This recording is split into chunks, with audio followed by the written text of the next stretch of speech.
Hey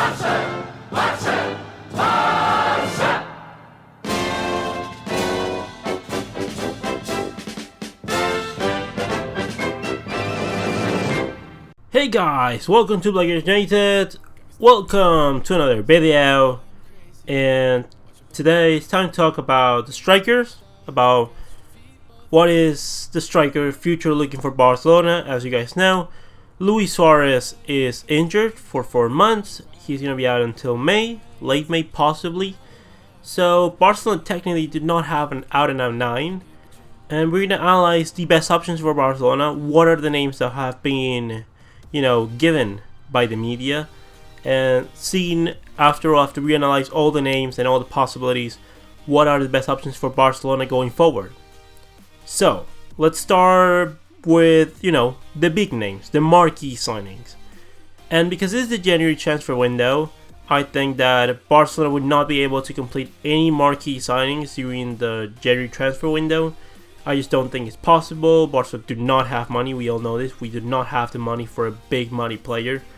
So the first name that obviously comes to mind is Lautaro Martinez. Lautaro Martinez is the Argentinian striker from Inter Milan. He's a very promising player. And it's not a player that I think we can sign now, or that I will bring now, because I think that he's focused in Inter Milan, in the fight for the Scudetto. I think that he's going to be it's going to be nearly impossible. We don't have 110 million euros of his release clause to get him out of Italy. But maybe during the summer we should approach Lautaro Martinez, seeing how Suarez is going to recover from that injury. The other option is Kylian Mbappe. Obviously, Kylian Mbappe is one of the best strikers in the world already. At just 20 years old is absolutely unbelievable. He has a high ceiling, but again, getting him out of PSG either during the January transfer window or the summer is going to be very difficult. To get Mbappe out, he has to not renew with the club and has to basically have to wait out until he has 1 year left in his contract. Otherwise, it's going to be really hard to get him out of PSG for sure. Then you have other options with interesting clauses, made like Timo Werner, where at the end of the transfer window, I believe in the summer, he would cost about 30 million euros. And you could maybe negotiate with RB Leipzig, but again, teams like Real Madrid, like Chelsea, like Liverpool have been talking out for the player. I don't think he's going to be moving again for the same reason. He's competing for the Bundesliga title, and he's in the knockout stages of the Champions League as well. Daniel Malen, although he sustained an injury, was doing really promising for PSV and was scoring a lot of goals. Got his Dutch debut in 2019. And let's see what can happen. Again, it's going to be an expensive fee. Barcelona are not able to make this happen at any point during the January transfer window. Maybe in the summer, we'll see about that. Another name that's being given is Rafael Leao, the striker from Milan, after they brought in the likes of Zlatan Ibrahimovic and Piontek. We don't know about his future.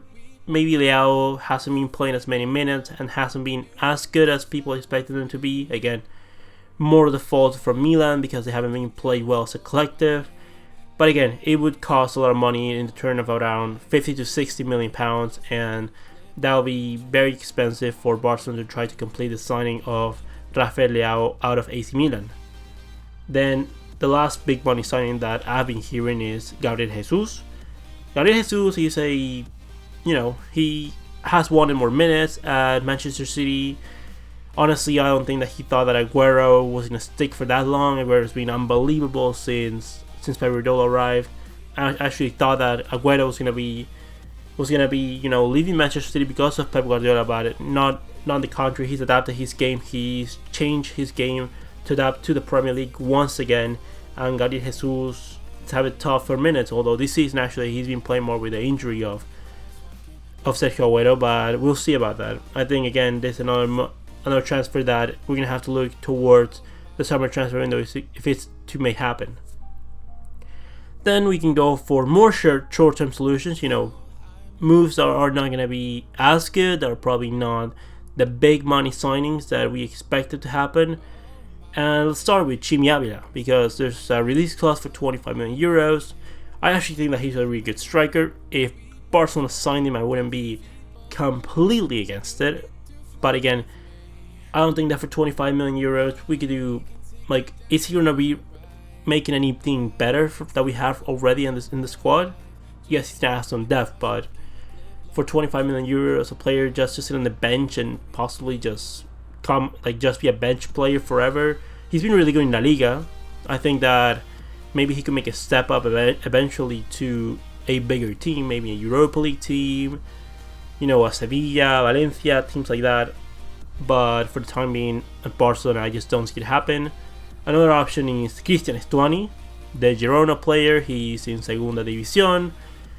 It doesn't look like Girona are going to get promoted, and we'll see about that. If Stuani, if we can talk for about 13 million euros, 12 million euros, then I think Girona would consider selling the striker. But again, for that money, for his age, he's a goal scorer, but he needs to be given minutes, and it's just the same thing. When Suarez comes back in, Stuani's going to go forever to the bench, and he just doesn't improve anything that we already have in the squad. Then you have Paco Alcácer, more of the same. A player that we've seen in Borussia Dortmund, that when he's given a lot of chances, he's able to put them in. It's just that I kind of don't see Paco Alcácer having that many minutes to be able to perform, and he would have the same problem that he's having at Borussia Dortmund with the recent signing of Erling Braut Haaland. So again, he doesn't improve anything much more than we already have in the squad. He's definitely not going to overtake Suarez in any point of any short to long term period. So I would decide against the signing of Paco Alcácer. Then you have Gabriel Barbosa / Gabigol. Had a really good Copa Libertadores, a really good 2019 for Flamengo. Was really good on loan from Inter Milan. There could be a negotiation maybe there for Gabriel Barbosa with Arturo Vidal, but again, another short time gap. I don't think that he's really the profile of player Barcelona should be looking. Doesn't improve anything really that we have in the squad, so I would really opt against going for Gabigol. Then something that I've been hearing quite a bit is Fernando Llorente. We heard it the last January transfer window during the last summer when he was a free agent. Currently at Napoli, with all the incidents that Napoli are having right now. I mean, I could sort of see it, and he would add something he would be the profile of Giroud, which I wouldn't be completely against it, because that's something that Barcelona are lacking, which is a center forward that it's able to impact games when coming in from the bench and adds height, adds something that Barcelona doesn't have, which I kind of miss Barcelona having, which is being an aerial threat. I think Barcelona should add that to the game, considering we get so many corners, we were in so many advantageous situations putting crosses. I believe Llorente, if we can get him for under 10 million, I would be okay with it, but again, doesn't really improve anything, and for the main core problems that Barcelona have been having, definitely doesn't fix them at all, short or long term. And the last name for the short term solutions would be Carlos Vela. Carlos Vela, again, for me, he had the potential to be special, to be the best Mexican player of all time. He didn't really take his career as serious as he could have. He just enjoyed the ride, and that's completely legit. But with 30 years old, he's in the latter stages of his career. I don't see it happening. He's in MLS, so again, he has a talent definitely, and he's a really good player still. But I think that his time for a big team in Europe has passed already, and we'll just have to see other options. And with that said, meaning that I don't think Barcelona should do a big time signing or a short term solution signing. I think that it's obvious what the option is going to be. We have to trust in La Masia, and especially just trust in the team that we have already, because we have the names of Abel Ruiz, who is looking like he might stay or go. We get to see. Maybe he can convince Abel Ruiz to stay, that he's going to give him some minutes. I think that there's minutes to be given around with Suarez's injury.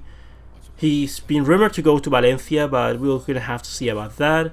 He's a really good player, and the minutes that he played against Tabla last season, I really enjoyed them on the wing. He's a good center forward. He's not been as accurate with Barcelona B, but again, Barcelona B haven't particularly been playing amazing, so it's not easy when you don't have enough supply from your center midfielders and wingers. So, maybe in a team that generates a lot of chances, Abel Ruiz can be really effective in front of that. So that's one of the options to consider for La Masia.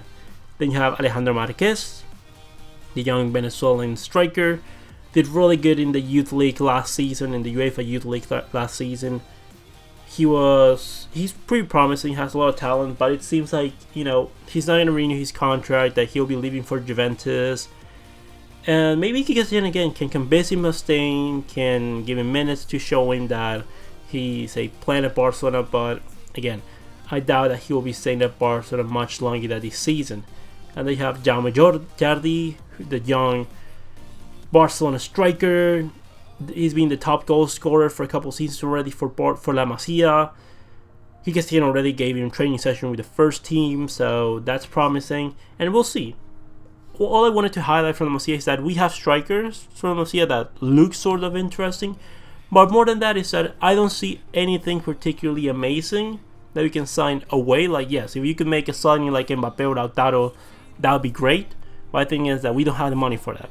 And to spend the little money that we have on a short-term solution that doesn't really improve what we have in the squad, I don't think we should do anything. We should trust in La Masia, trust in the players that we have, but more importantly, trust in the players that we really have in the first team. Because Dembélé is going to come back in 3 weeks' time. Dembélé is going to come back in with Griezmann and Messi, one of them playing as a false nine. That should be fine. That should actually help Barcelona quite a bit.